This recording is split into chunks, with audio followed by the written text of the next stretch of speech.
Hi everyone, thank you so much for joining me. This is Kathy, and today I'll be creating a card using the Springs in the Air stamp set from the Not Too Shabby shop.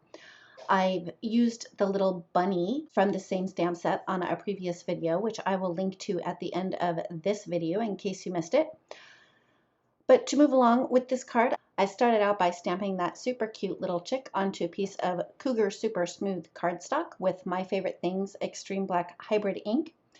And then I just jump right in with the Copic coloring. For the coloring of the umbrella, I used a couple of blue-green markers. I started with BG34 and then I moved on to BG23.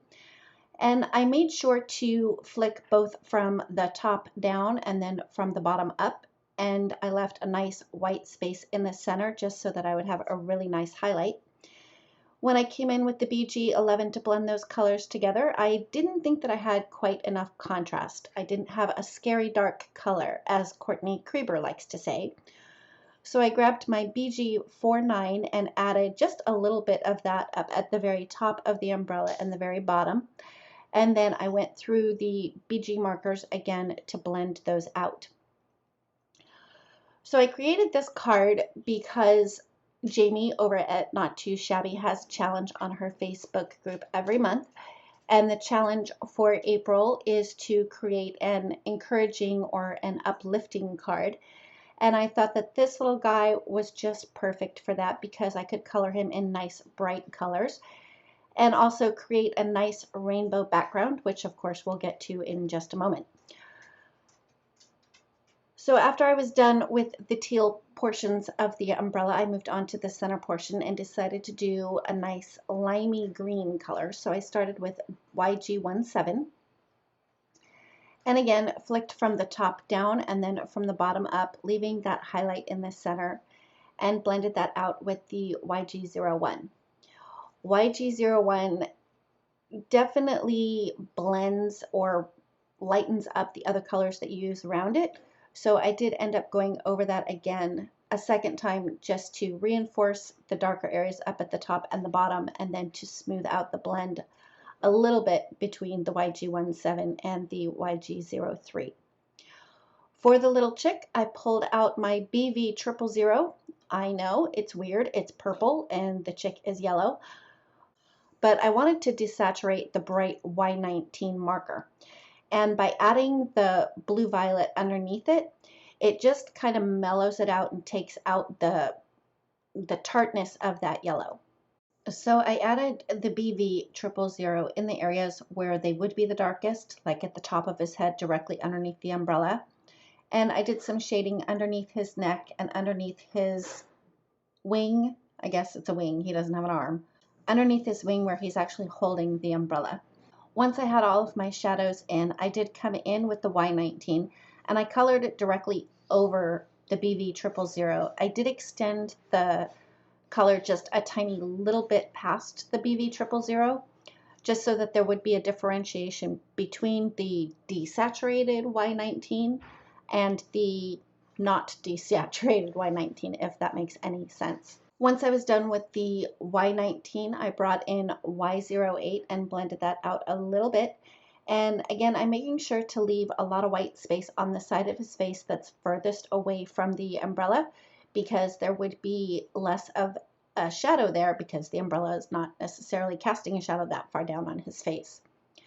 To fill in that little spot and blend the other colors, I brought in Y06 and just did a quick swipe. For his little beak, I used YR18 and I used that very sparingly. And I also just filled in his little legs that are showing from the top of his boots. Then I came in with YR04 to blend out the YR18 and finished up his little beak with YR16. For his cheeks, I just did R20 and R00 and then moved on to coloring in his boots. And I thought that his little boots should be a nice bright green, so I used the same color combination as I did on the umbrella. I concentrated the shadows on his boots along the back side of the boot and the bottom of the boot, and then for the tips of the toes, I definitely wanted those to have a nice highlight, so I left that space white to be filled in with the YG01 after blending out the YG17 with YG03. For the umbrella handle, I did very easy coloring. I only used two colors, C3 and C1, and I concentrated the C3 on the handle directly underneath the umbrella and above his hand, his wing, and below his wing, and then filled in with the C1. And then I realized that I forgot to color in the soles of his boots, so I used C5 to do that. I'll be sure to link all of the products that I used in the description box below, as well as all of the Copic markers that I used. Once I finished the coloring, I set that little guy aside and started to work on my background.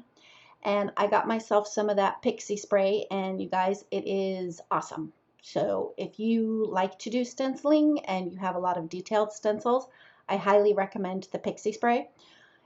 It sticks really nicely to your paper, and because I use a nonstick craft sheet all the time, it held everything in place perfectly. And when I removed the stencil, there was no residue or anything, so I'm really happy with this pixie spray stuff. Anyway, the stencil that I'm using is called Fish Scales, and it's from the Crafter's Workshop.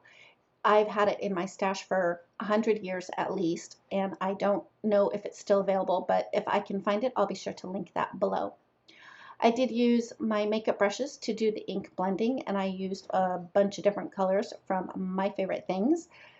I wish that I had a little bit of a brighter orange ink. The one that I do have is a little bit muted, so if you guys have a favorite orange ink, drop it down in the comments below and let me know what your favorite orange ink is. After I was done with the ink blending, I used my grimy absorber rag just to clean the ink off around the edges of the stencil. I didn't want to remove the stencil because I wanted to add some glitter paste on top of that. I grabbed my glitter paste, which is Ice Cube. It's Martha Stewart. I picked it up at Michael's, I think.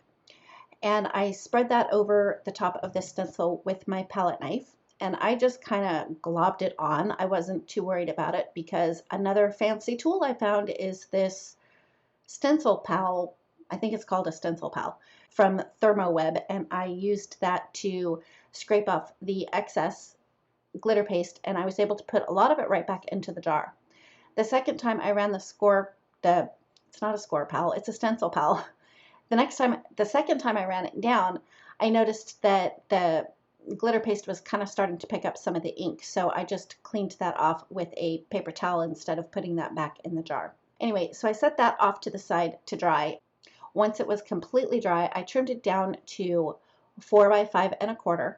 So I used a circle die to cut a circle out of the bottom right hand side of that ink blended stenciled panel. And then I put that on top of a piece of black cardstock that was cut to 4 1/8 by 5 3/8 and used a smaller circle die so that I could have a small black border on the inside of the circle that I had cut from the background panel and ran that through my Gemini Junior. I used liquid adhesive to adhere the stenciled panel to the black cardstock because my cardstock got a little bit warped because of all the mediums that I had put on it. Then I used my Adtech tape runner so that I could adhere my little chick to the back side of that so that he would be within the circle. I used my paper trimmer just to cut off the excess part of the white cardstock from the little chick. And then I used my Adtech tape runner to adhere that to the front of a top folding A2 size note card. And here's a little tip: if you want to use your tape runner, you got to remove the cap before you do. Next, I stamped the sentiment that reads, "I'm here, rain or shine," and I used VersaFine Onyx Black ink to stamp that. It's a great ink for really tiny, fine-lined sentiments or images, for that matter. And to finish up the card, I added a little bit of glitter to his umbrella with my Wink of Stella glitter pen. And that's it. That finishes up my card for today. Thank you so much for joining me. If you like this video, please give it a thumbs up. If you've not yet subscribed, I'd love it if you would. And don't forget to ring the bell so you're notified every time a new video is posted. Thanks again, and we'll see you next time.